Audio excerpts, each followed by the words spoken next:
Hello everyone, Jolene here from Bookworm Adventure Girl. Today is the end of the Thanksgiving long weekend, so happy Thanksgiving to everyone in Canada who is celebrating. I will be talking today about the Penelopiad by Margaret Atwood. And the Penelopiad was published in 2005, originally by Canongate Books. It is the second novella in a series from Canongate's Myth series. And the idea of this series was for contemporary writers to reimagine ancient myths from various cultures. There are, as what I could find, was 18 novellas in the series, but the original hope was to have 100 novellas. So I'm not sure if this project is continuing, since I think that the last book to be published was in 2013. The Penelopiad is a reimagining of the Odyssey by Homer. Now, I have never read the Odyssey, and perhaps maybe if I had read it, I would have got more out of the book if I had known that story. But despite that, I still enjoyed the novella. Atwood explains that in order to write her story, she did draw on other materials and information besides the Odyssey, because mythical stories were told differently in different areas. So she said that she did this especially for information about Penelope. And in Atwood's story, it is Penelope who is telling the story, along with the 12 hanged maids. So Atwood tries to answer two questions. So it says this at the end of the introduction on it's page Roman numeral 15. And she says that there are two questions that must pose themselves with any reading of the Odyssey. What led to the hanging of the maids, and what was Penelope really up to? The story as told in the Odyssey doesn't hold water. There are too many inconsistencies. I've always been haunted by the hanged maids, and in the Penelopiad, so is Penelope herself. So I love how this book starts. This is the first few paragraphs, and this is just starting on page 1. Now that I'm dead, I know everything. This is what I wished would happen, but like so many of my wishes, it failed to come true. I know only a few factoids that I didn't know before. Death is much too high a price to pay for the satisfaction of curiosity, needless to say. Since being dead, since achieving this state of bonelessness, liplessness, breastlessness, I've learned some things I would rather not know, as one does when listening at windows or opening other people's letters. You think you'd like to read minds. Think again. Down here, everyone arrives with a sack, like the sacks used to keep the winds in. But each of these sacks is full of words.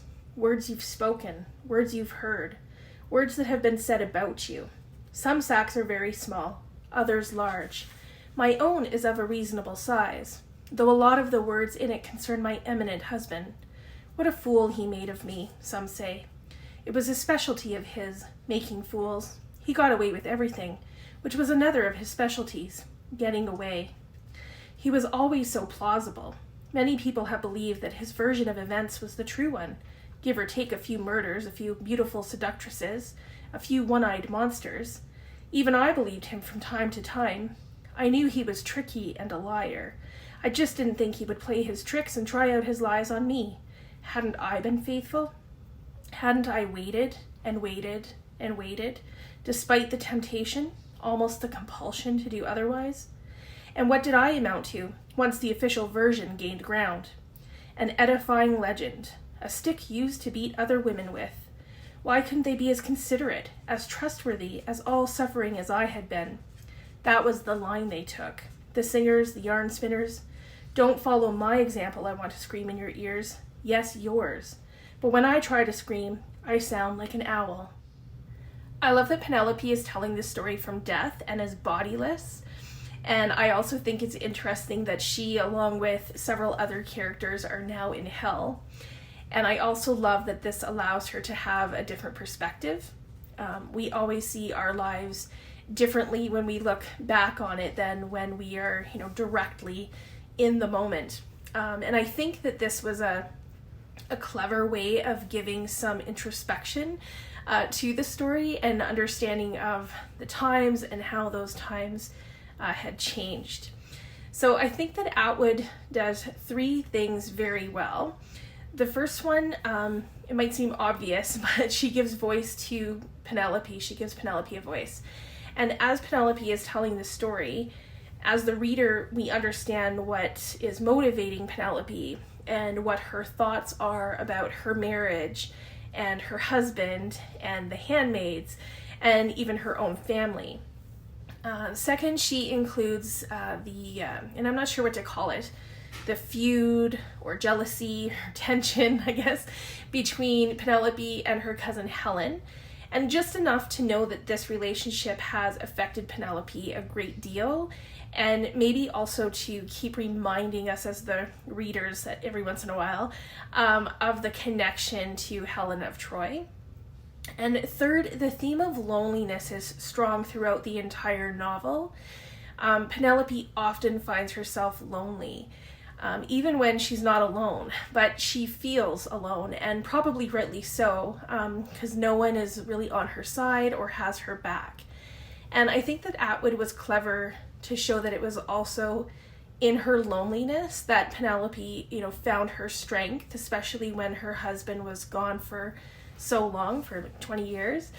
So even though she may have felt like giving up, instead Penelope managed to become good at bargaining through other people, and she was motivated by the goal of having a better home for her husband to come back to.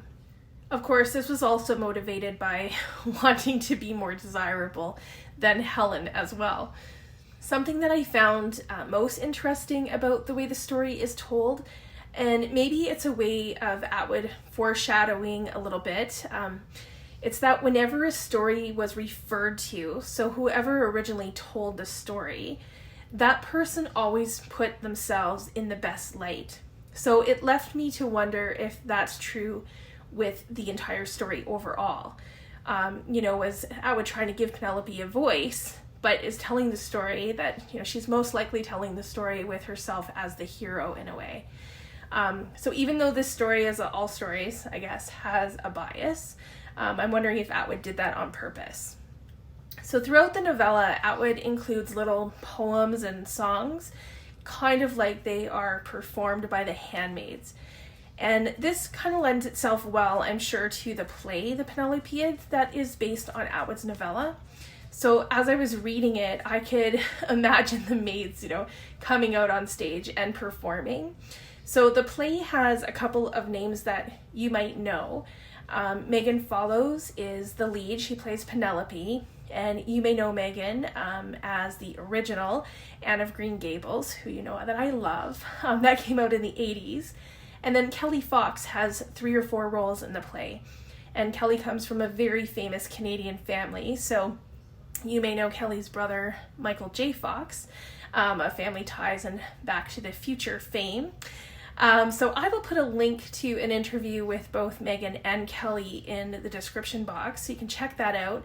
It's a quick video, probably, I'm going to say 7 to 8 minutes long, and you can hear them talk about the play, their roles, and being actresses in Canada. So overall, as I said, I enjoyed this novella. It's a quick little read, and Atwood is very good at, giving different perspectives on a story. We've seen that in the past, and she allows us to see a story in a different way. And I also now want to read The Odyssey by Homer, so I will have to see if I can make that happen in some of my upcoming reading.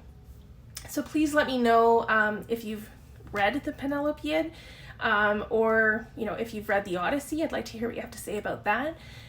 Let me know your thoughts. I look forward to chatting with you in the comments. Again, a happy Thanksgiving to all of my Canadian subscribers. I hope you enjoy the rest of your day, and don't forget to make every day an adventure.